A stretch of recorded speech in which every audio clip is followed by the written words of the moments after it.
Good afternoon. And so,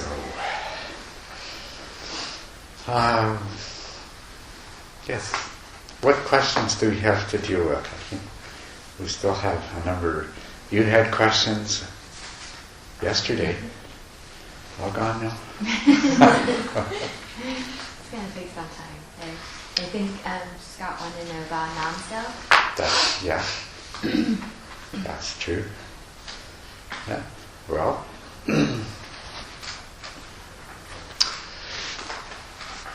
we can, yes, let's talk about that.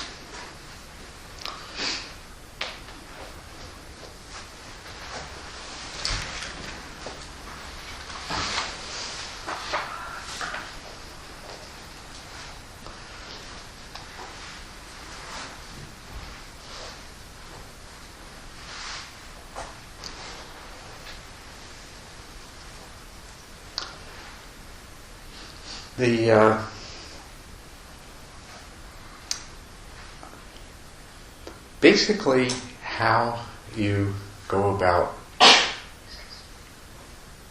having a realization that the self that you normally perceive and cling to is an illusion is by looking for it and not finding it.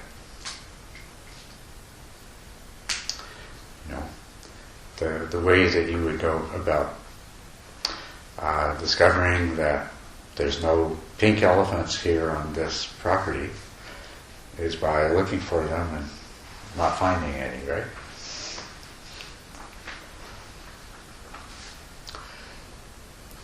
But of course, you need to look in those places that you where you would most expect to find them. And there's a certain point where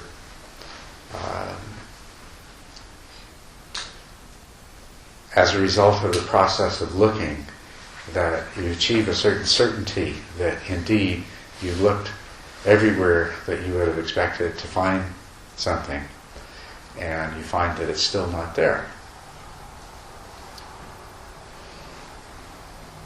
And that is what you might say the first level of realization of not self.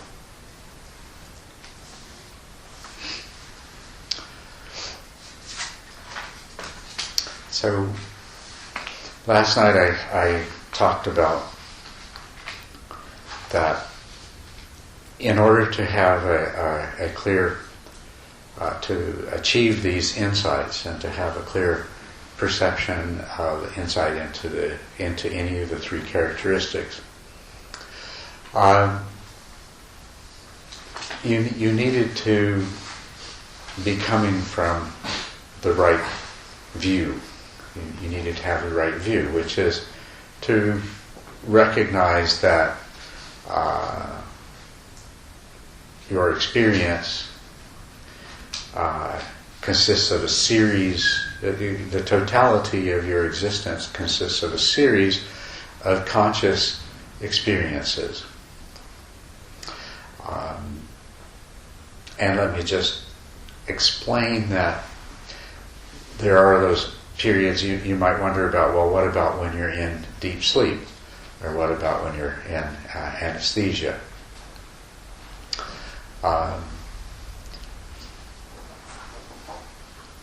If we're looking at this from the viewpoint of what you actually know through direct experience, you might have had anesthesia at some point, and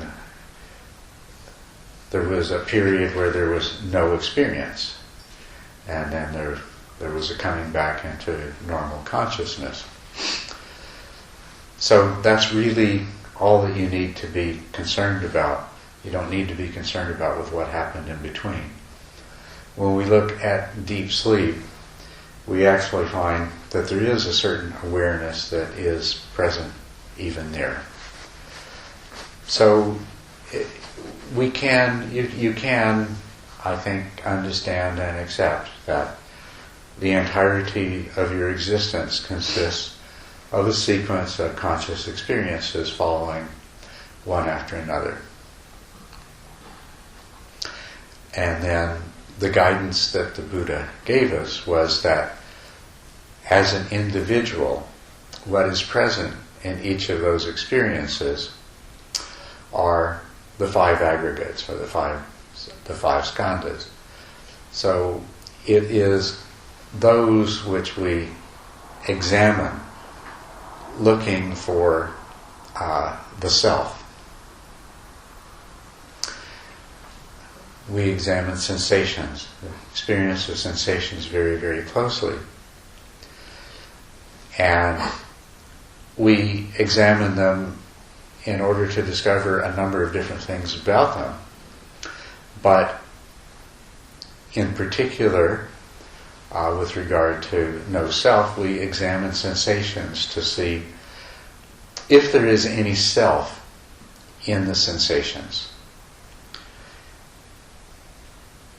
And this is something that you need to satisfy yourself about. That when you are seeing, there is only the seeing. And when you are hearing, there's only the hearing. And when you're thinking, there is only the thinking. And this is something that becomes obvious as you examine mindfully, is that indeed this is the case. There is no separate entity involved. There is no seer in addition to the seeing. And there's no thinker in addition to the thinking. We can look at our perceptions and we can see how perception arises in reaction to sensory experience. We have perceptions, but we see that there is no necessity for a separate and distinct perceiver in that. The perceptions take place. Likewise in the feelings of pleasantness and unpleasantness, even though, as I mentioned before, this is where we are most likely to find that sense of self, when we look at the pain itself, it's just like other sensations. It's just another sensation. When we look at the mental forms of suffering and happiness, we see that that's what they are. They are states of suffering or happiness. They're mental objects. And that when we look closely, we don't see any self in that.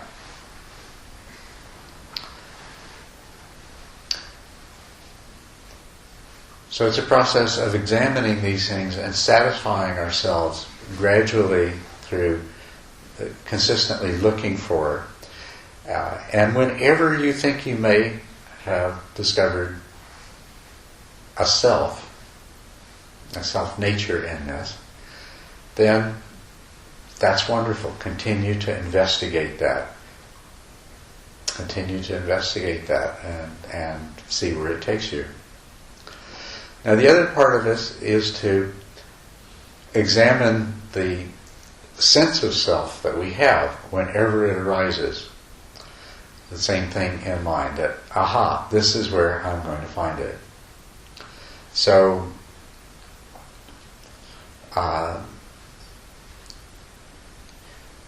when you have a strong sense of self that arises because, for example, you feel insulted, you have the strong sensation of self. It's very important to examine that. And you can even, you don't have to wait until somebody actually says something.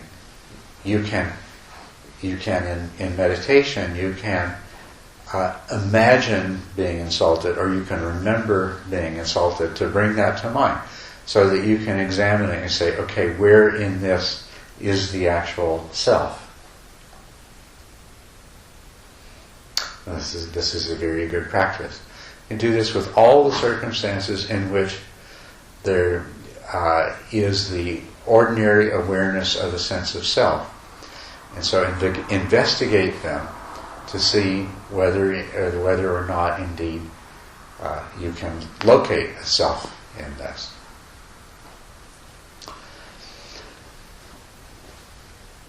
One of the things that will happen with even your initial investigation is that you find there are many experiences where there's obviously no self present. There's no awareness of the self. And immediately this tells you that one of the attributes that we have always imagined there was to ourself is that it was always present. And so even though we still have a sense of self, we know for certainty that one thing about it is it's not always present. And so then we look at these other times when we have an experience of self to see if we can penetrate into them and actually detect a self or a soul. But then we go back to this other idea of the idea of a continuity, the idea of something that's always there.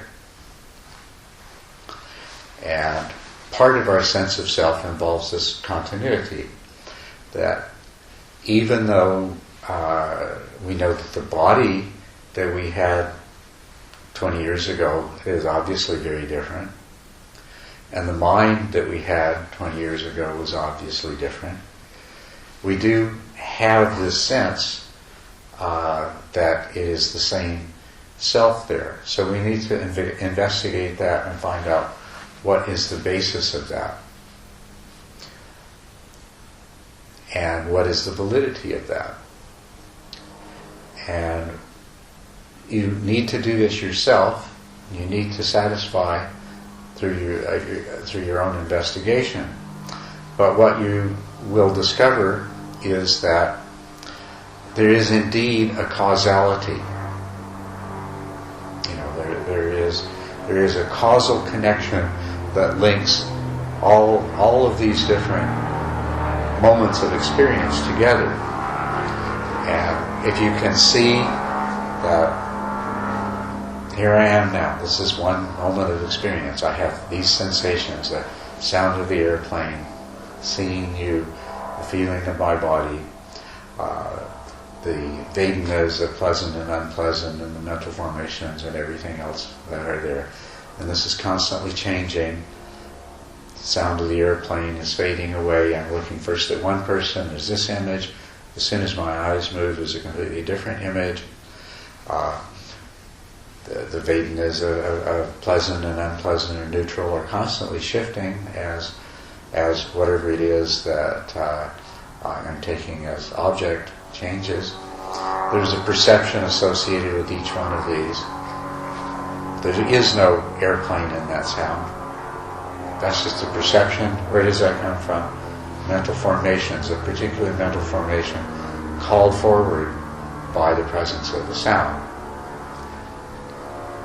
I can see all of these things in the sequence of arising and passing away, and I can recognize a causality in all of this. There's a causal process, and one experience flows into another, and there is a very distinct causal connection. But an intention arises in this moment that causes the movement of my head or my eyes. And so there's this very immediate causal connection between that's linking these experiences. But there's also the ones that span over a long distance, long periods of time, like the mental formation that arose as a result of the sound of that airplane. Its causes lay somewhere far in the past.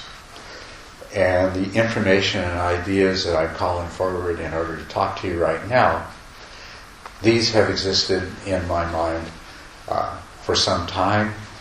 Were developed over time, but they are causally connected to my mind producing the ideas and generating the words that you're hearing in this moment.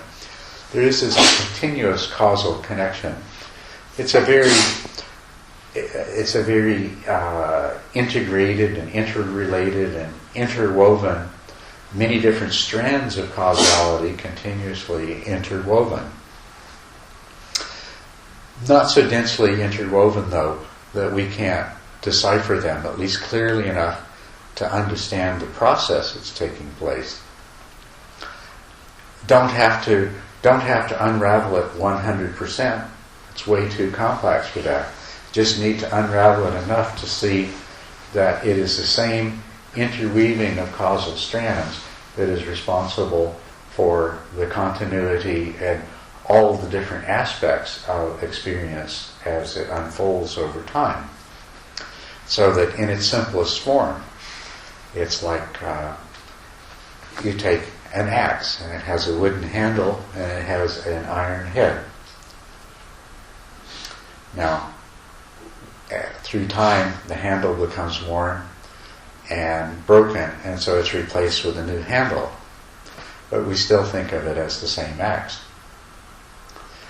And then may go through several handles, but then at some point the edge of the axe becomes so chipped and worn and it's been resharpened so many times that it's time to put a new axe head on the handle. And so it's still the same axe, it just has a new head. And so this goes on and on. And so yes, there's still the same axe, just the same way that there's still the same you, self, that you perceive. There is this causal connection that runs through everything. There is one other thread of consistency that you will find, and that is the thread of consciousness.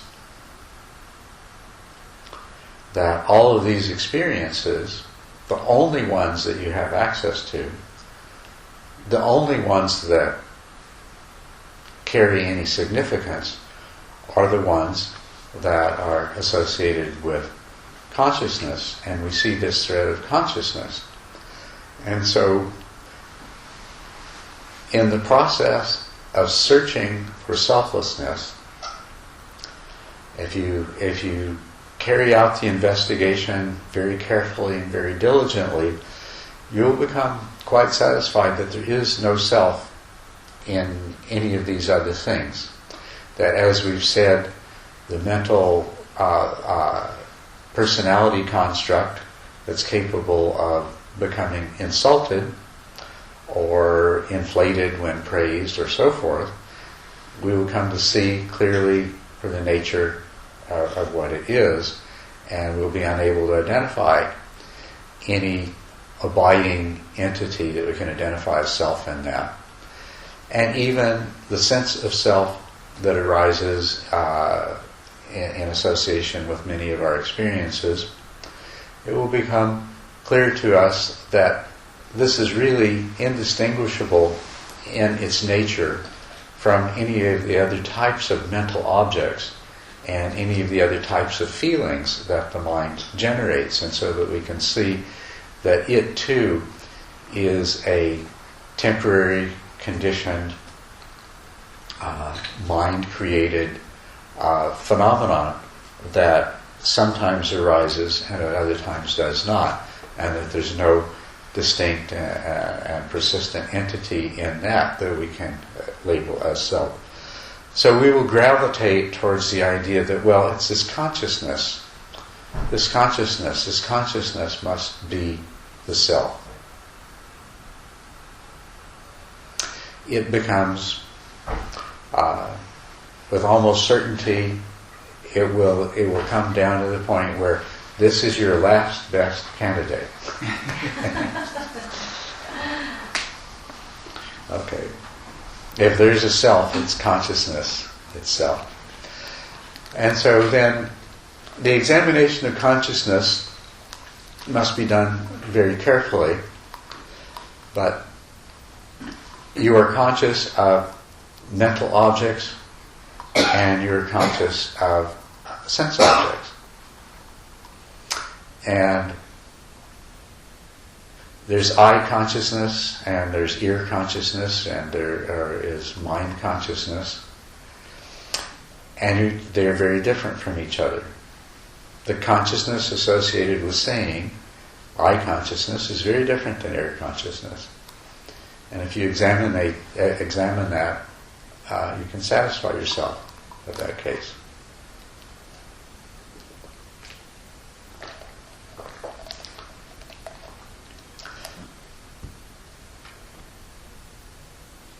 One thing I want to point out, when in all of this, I should have probably said this at the beginning.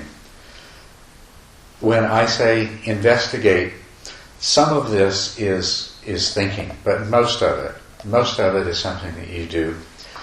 Practicing mindful awareness, either in sitting meditation or walking meditation, or in just simply observing yourself while you're doing things in the world. There's a little bit of analysis and thinking involved. But most of it is just observing. Most of it is just looking. It's like looking for the purple elephant. You don't sit in here and determine whether there's a purple elephant on this property by thinking about it. You go and look. And in the process, that's really all you do, is you keep walking around and looking. The thinking helps you to decide where to look next. And the thinking helps you to decide when you've looked long enough in one place and it's time to look somewhere else. But it's mainly a process of looking. So you start looking at the nature of your conscious experience, and you find that every time it arises, it always has some content to it. As a matter of fact, you're sitting there in meditation, and sometimes you might have this experience of thinking, when can this all stop? There's always something there. And there is. There's always something there. It's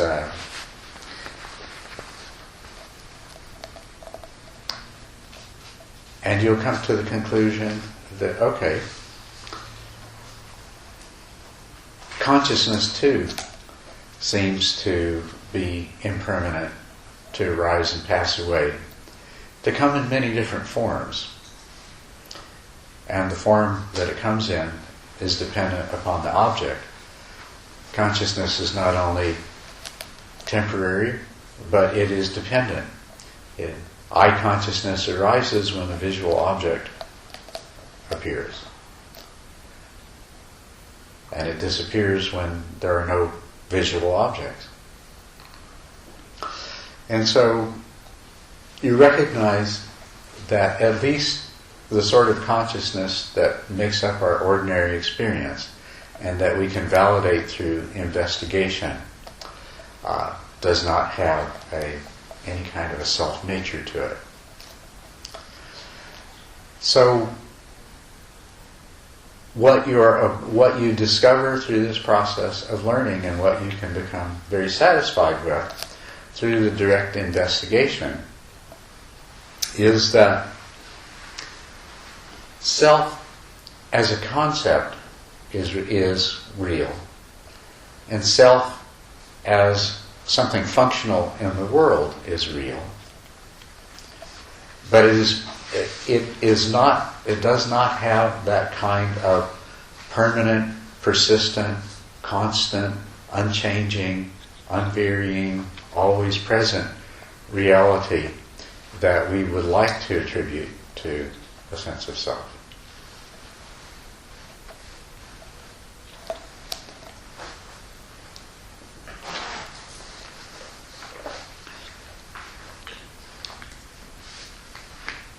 This understanding that comes through continued observation,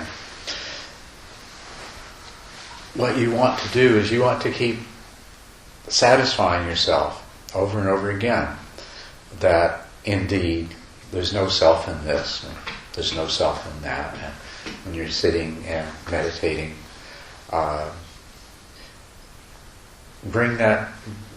keep reinforcing that awareness. At some point in your meditation practice, it's going to come together with other factors that you observe. And you're going to experience a realization that there is no self other than this construct. And that will be both frightening and liberating at the same time.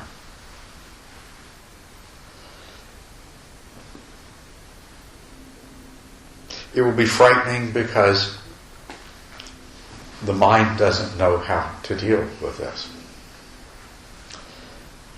The mind creates the self and creates the world perpetually over and over again in every moment. And the mind will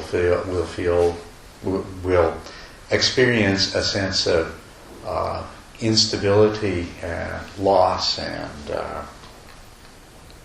being without a stable ground that it's used to, because an essential component of the way it established reality is no longer there. But the other thing that the mind will experience is that without that artificial construct which creates a separation, there is indeed a liberation. There is no longer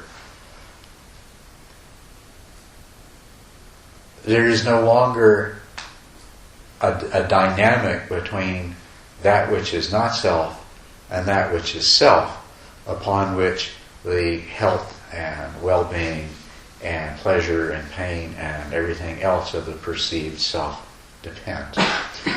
There's nothing else, there's no longer anything there that has to be constantly guarded and protected. And, as long as there's something else, there's a kind of danger to the self, right? No longer has to be guarded and protected, cherished, looked after, and it's very liberating. There's nothing to be gained or lost or injured or rewarded. And in that moment, it would be a very deep and profound realization of the truth of not self, and that's what will help carry you to the moment of profound realization of the true nature of reality. What is the true nature of things?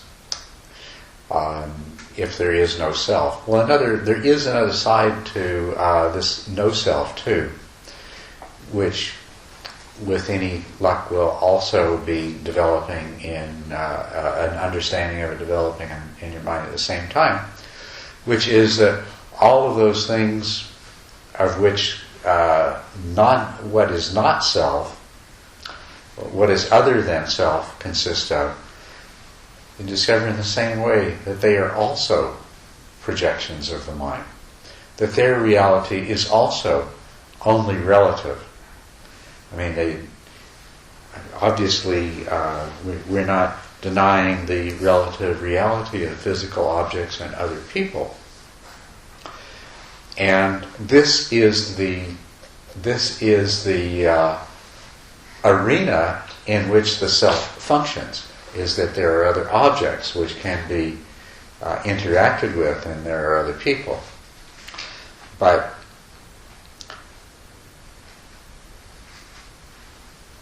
if your investigation have proceeded in a really good way, together with everywhere you look you discover there is no self, at the same time you will realize everywhere you look you're only finding the projections of your own mind. and so that you're not coming to a point of having lost yourself. If you lost yourself and everything else seems to retain its substantial reality, that would be more disturbing to the mind than if you realize that it's the entire thing is a creation. The other side, that's the other side, the emptiness of objects as well as the emptiness of self. Now, the profound realization, the one that is truly liberating, doesn't just give you a liberating feeling, that sense of relief, is what is the nature of reality if it is not this projection of self and world?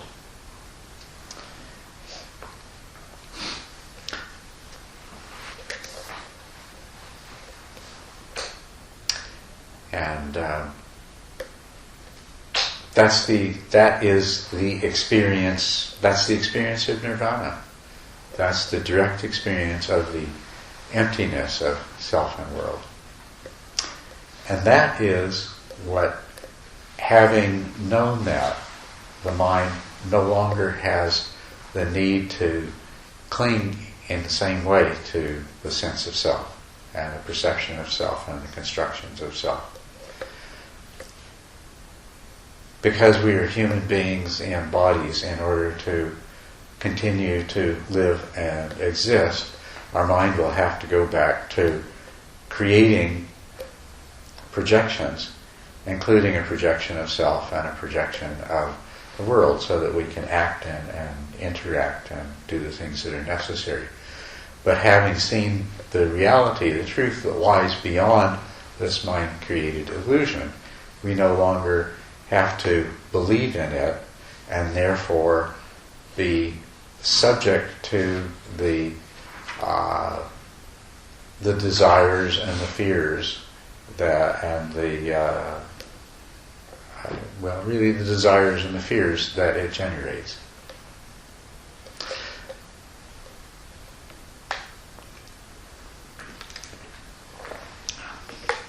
So the process. So this is the not self that you're looking for, and the process of looking for not self is really the process of looking for self and not finding it. And every time you think you have found the self, that's wonderful. So whenever you think you've found the self, then this is what you need to continue to investigate this. And so none of this, absolutely not a word of what I've said, is to be accepted on faith. It's a challenge. Look at these things yourself continuously in sitting meditation, in walking meditation, in daily life. Just looking to see, is this self?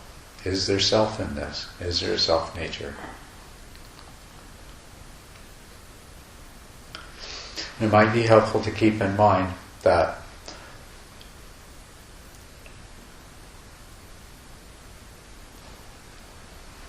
essentially all of the things that you're going to find are going to be constructs that divide underlying reality into these two parts of self and non-self.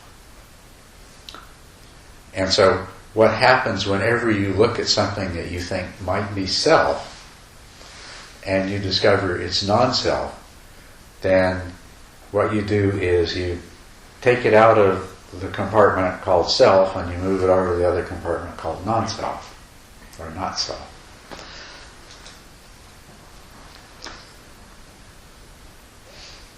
So you're not really losing anything except the illusion of the boundary that separated them.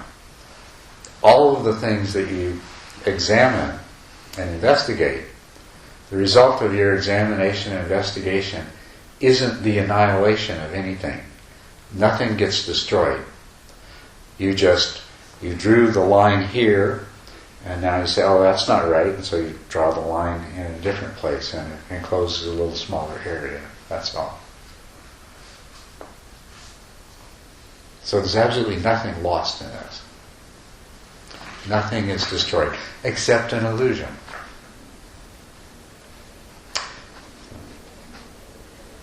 Yes? So, can you give us an example, like whatever example make us understand more about, you just told us, the examination and elimination of self. Any daily activities, something, some example? Well, the most important daily activities are the ones where we have the sense of self arising. And so, first of all, to become aware of those. I did give you one example. You feel, somebody says something and you feel slighted and you feel insulted. Well, immediately look at it. Well, okay, where does this come from? Who is feeling this feeling and why? If I feel I have this feeling, I feel insulted. Mm-hmm. Yeah. I'm getting angry. That's right. I'm angry. Yeah. But, yeah, if you feel insulted, you might then feel angry, or you might feel hurt, or other things like that. But look specifically at, not at the, it's important to look at the anger too, but that's not what we're talking about here. It's important to look at the hurt too, to understand the nature of those. But in terms of understanding the self, we want to see what it was that got insulted that led to the anger, that led to the hurt. Or just any circumstance in which you feel you have a sense of self. Now, where you're going to find it really, really strongly, and here's a really important place to look for it, is in the doer and the intentions. Do you not feel as though you're the operator? You are the one who's in control.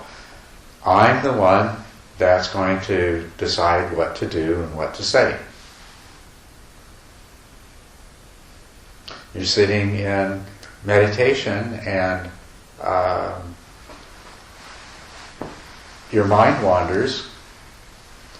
So isn't it you that decides to direct your attention back to the meditation object?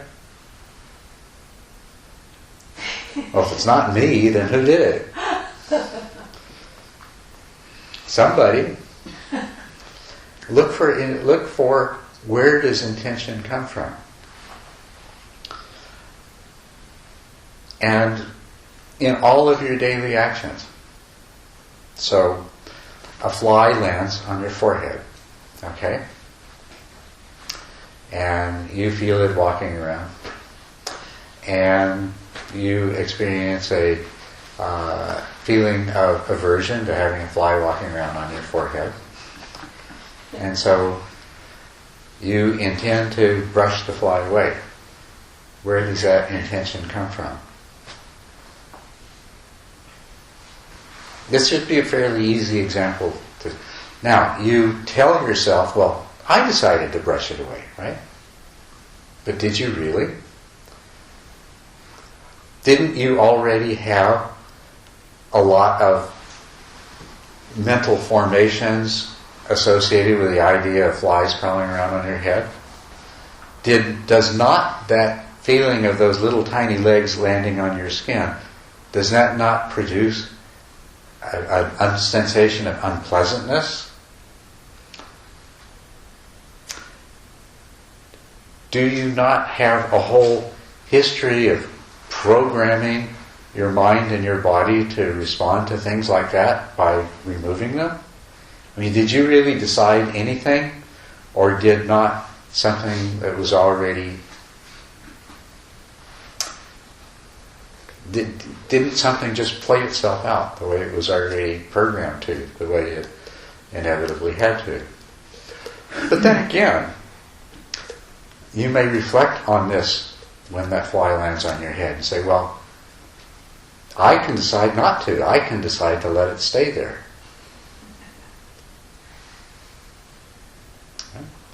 Where does that intention come from? Is there a self that created it? Or did it not come out of all the complex processes that make up your mind? And once it was there, then there was the mental processes that gave rise to the original intention to brush away the fly. And now, because you've heard this little talk, and maybe because you've thought about it, comes the idea, seemingly out of nowhere. You don't remember constructing it. It just came and it said, okay, well, what if I don't brush the fly off my head? So you're in this little space of balance in between where there's the, yeah, but I don't like the feeling of it walking around on my head and flies are dirty and blah, blah, blah. Yeah, but if I'm going to prove to myself that I exist, then I have to not brush the fly off my head. And one of those two will win. Or maybe they'll just struggle with each other until the fly leaves by himself. Right? But look in there and see if you can find the self that's creating those intentions.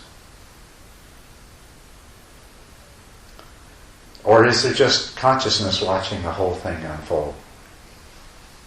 And so involved in the movie that it's really easy to say, well, I'm doing this and I'm doing that, taking the credit for it. We're all the time taking credit for things that when we give it even just a little bit of attention, we realize that, well, there was no I, there was no self determining that action. That action it happened as a result of causes and conditions. So this is a really important place to investigate and discover whether there's a self there or not, whether there's an I, and satisfy yourself. Intentions. Yeah. Are there orderly categories you can point to that would be good to sort your search into? I mean, there are some obvious ones like maybe intentions or like your, I don't know, maybe it's your feelings or attitudes. But is there a system of categorizing things so that you can do your search more in a more orderly way? Well, actually, that is what the five aggregates. That's a function of the five aggregates. Sensations, feelings, perceptions, mental objects, which is a very big category. And within mental objects, or it's called sankharas. And within the category of sankharas that we usually translate as mental formations, there are concepts and ideas and volitional formations. This is where intention is. So you look in that category for the volitional formations, and there are emotions like anger, sadness, fear, and so forth. So that is the systematic categorization, is to explore within the five aggregates. And that was the purpose, as a teaching tool and as a practice tool, the purpose that the five aggregates was presented for. The Buddha said, when I say individual, I mean the five aggregates. And that this is all that the individual consists of. And then he presented these five. But I don't know if we can refer to any single sutra reference for breaking the mental formations down into categories. It probably exists, and I don't know about it. But the mental formations, the obvious ones are the intentions or volitional formations, which we just talked about, and the emotions or mental states, And then there's all the concepts and ideas and memories. And imagination. We have to include imagination in there as well. So those would be the major ones.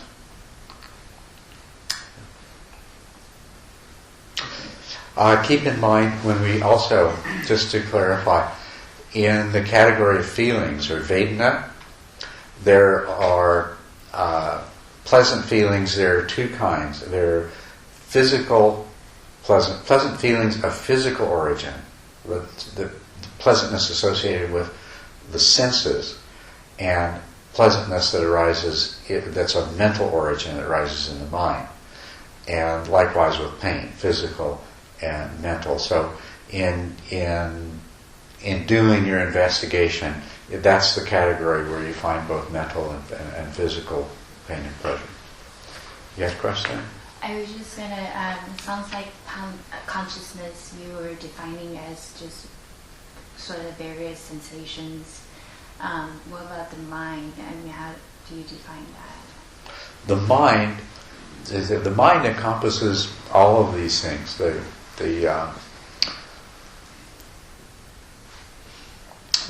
mental part of the five skandhas is the four consisting of consciousness, perceptions, feelings, and mental formations.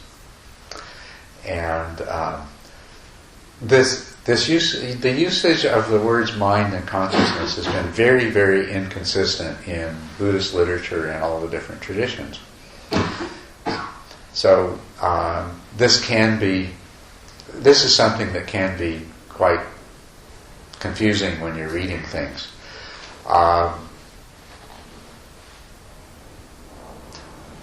I would suggest that you distinguish clearly between the mind as a complex of different processes which can be either conscious or unconscious, and consciousness itself as that of which there is that immediate subjective cognizing of something.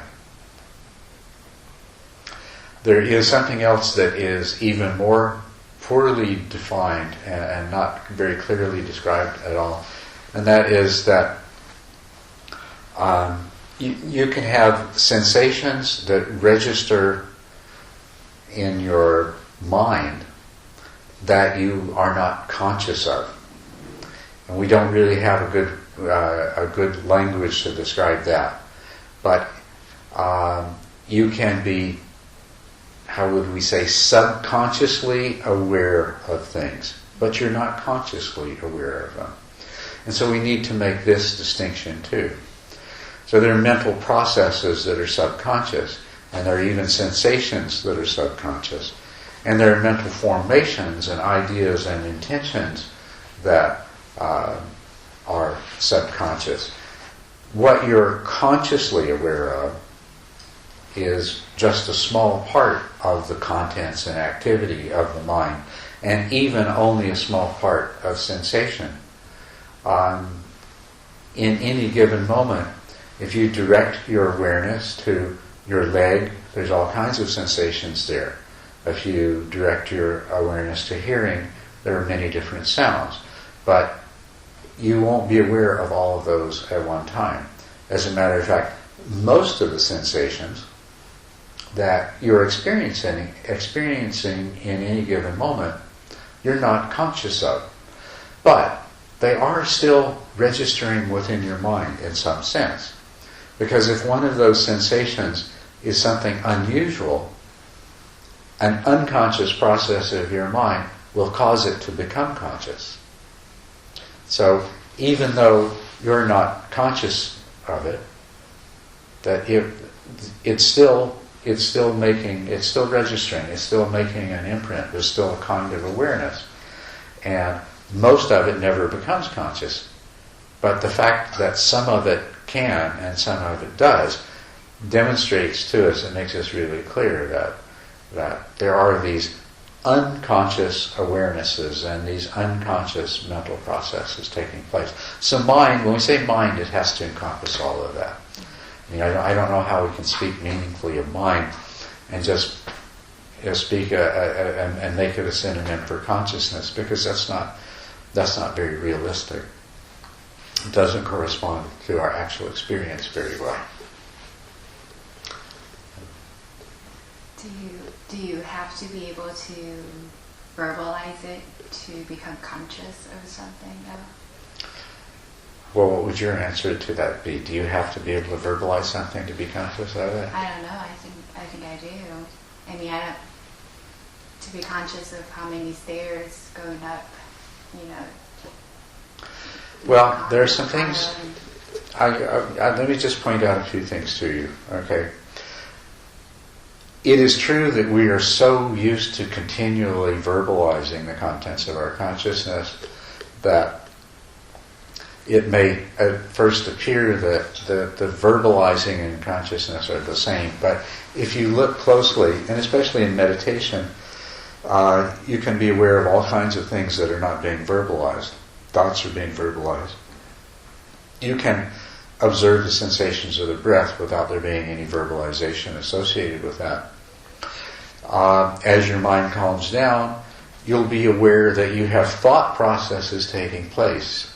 You're actually having thoughts about your mental state, having thoughts about the quality of your concentration or the quality of your awareness. But these words are not these thoughts are not in words. They're non-verbal thoughts. And you'll have intentions arise to change the mode of your meditation, or to make a shift in intention and things like that, which will be non-verbal. So you can, when you look at it a little more closely, you can see that there's all sorts of conscious awareness, thought processes, and intentions that are non-verbal. So verbalization, although it tends to predominate so much of our mental activity, is not an absolute and essential part of it. Okay? It's just an aspect, and it can be completely removed. And you can, and this will happen as your concentration deepens in meditation, is basically all verbalization will cease to take place. And you'll think, you'll still have thoughts, and you'll be thinking in concepts, but not in, not verbalized concepts. Unless it's the Mahasi style. Unless it's the Mahasi style. Well, even in the Mahasi style, at some point, your mind is sharp and clear and moving quickly enough that the meditation teacher will say, don't try to note everything. Notice everything, but note only so often. The distinction between noticing and noting. And that has to happen because you see, there's really three different processes here. There is consciousness of the sensation, there is the recognition of it, and then there is the verbal label of it. And all three are three big steps that the mind has to go through. And as the mind speeds up and as the noticing takes place more quickly, you've got to drop that last one. It's just too big and awkward and clumsy, so you let the words go at that point. And you continue to notice, but not to note. But there was something else that I was going to address that you said, the verbal. It's not what you said that I thought might come into your minds, and I just mentioned to it. One thing that is very closely associated with consciousness is memory, right? And those things that we're not conscious of, we don't seem to have memory of. But those things that we are conscious of, we tend to remember and we can recall. I mean, it doesn't mean that we can't forget them, and we do forget them. But we will have what you are conscious of, you will have recollection of. And things that you're unconscious of, you are not really, you're very unlikely to have recollection of. Although in the case of hypnosis and things like that, we find that people can recall things that they weren't conscious of, which goes back to what I was saying before. there's a lot of sensory awareness that makes its imprint on the mind, and perhaps even can be remembered in such a way that only a hypnotist can cause you to recall it, whereas you weren't conscious of it at the time, and therefore later on somebody says, "Did you see such and such?" And no, I didn't see it. Then in hypnosis they ask you, what did you see? And you describe exactly what you said that you couldn't see. So that's just an illustration of that other thing that things register on the mind without being conscious. But there's a very strong connection between consciousness and memory. The more conscious we are of something, then the more clearly we remember it. So, but even there, you have to wonder how absolutely necessary is that connection. And I suggest that even memory is a separate process than consciousness, and you can have, as the example I gave you can have memory without having been conscious of the event, and it may well be that you can be conscious without subsequently having any memory of being conscious too. So in terms of the mind, consciousness, memory, awareness, there are a lot of different things here. So when we go to sleep, can you tell us where our mind going and doing? And when we go to sleep, our brain shut down, right? So like if a person, before this person go to sleep, he listen to the Dharma talk, and then he fall asleep, and the Dharma talk continue. Will subconsciously pick up all the teaching while this person sleeping? That's something that's actually been researched, if there is such a thing as sleep learning, and the results are that there's not. No? There's not. When you are truly asleep, your brain doesn't stop working, but certain parts of your brain stop working. And when you are truly asleep, the parts of your brain that would take the sounds from the headphones of the Dharma talk and then decipher those sounds in terms of meaning, and then store and integrate that meaning with your understanding, that sequence of events doesn't take place anymore. So, but there is a kind of consciousness or awareness that persists in sleep. And so even though, even though we can't remember anything that happened while we were asleep, or mostly we can't most of the time, that doesn't mean that there was no consciousness at all. And as a matter of fact, if you reflect on it, you may notice that you do, even though you can't remember being any events or content or anything like that, you do have a sense of a continuity of awareness when during your sleep, do you not? There's the deepest stages of sleep, you might, and if you're abruptly awakened from that, you might not have that sense of that. But there's many stages of sleep that you're not completely unconscious, and you actually, there's a residual awareness of it, and an awareness of passage of time and so forth. I think we've gone beyond the topic of not self and the practices for realizing not self. But that's all right. It is, as you discover in Buddhist practice, everything comes down to mind, and that's what we're talking about. And so that means that you have to discover much more about the mind than maybe you're used to realizing that was important. Because your mind is creating your reality constantly, continuously. And it is this mind-created reality that has the characteristics of suffering and dissatisfactoriness.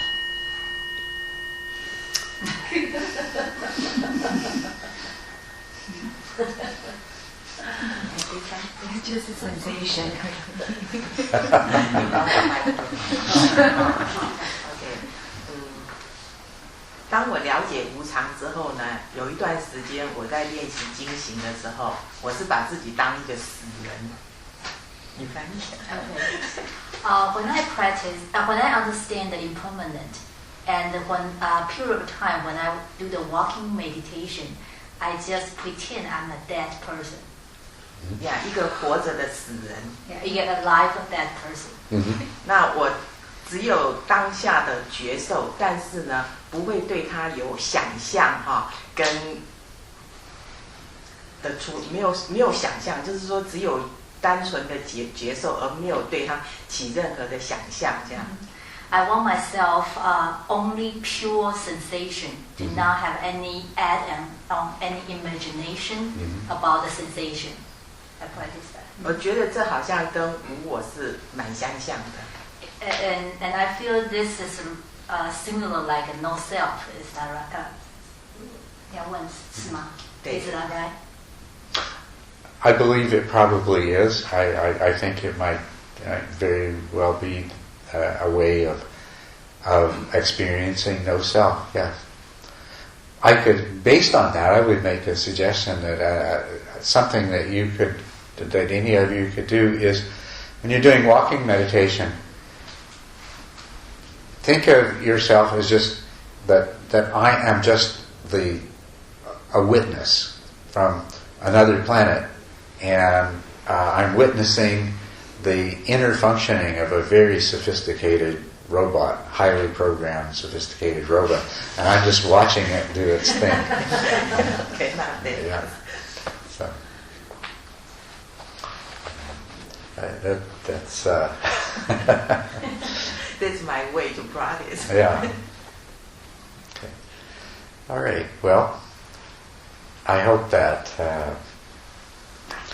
satisfied your needs, Scott. Yes, it's very good. Good. But I wanted to actually add something that how's the no self related to emptiness. Mm-hmm. Maybe later on, if you have time, maybe you can kind of touch on that. Okay. Yes, that's a very important topic. Yeah, and so we'll talk about that. Because see, in the Buddha's original teaching, what he emphasized in directing people was to become aware, to realize no self. And then after he passed, subsequent Buddhists looked at that and more and more closely and realized that, well, the same thing is true of everything else. Just as the self is empty of any kind of substantial existence of its own, and it's just a projection of the mind, so is everything else.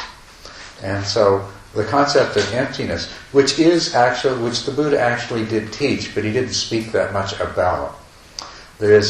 Clearest expression of it is one sutra. It's called the Culadasa Sutta. Which is the smaller emptiness sutra is what that actually means in Pali. And there are a few other references to emptiness in the sutras, but he didn't really develop it as fully and present it as later Buddhist masters did. But it's exactly the same thing. It's emptiness, and there's the emptiness of the self, and then there's the emptiness of phenomena. And they are exactly parallel in every way to each other. So yeah, we can talk about that sometime. Yeah. Might have to be next retreat though. Okay, well, time for lunch, past time for lunch. And so we'll talk again this evening, and I'll do a guided meditation at 2:30.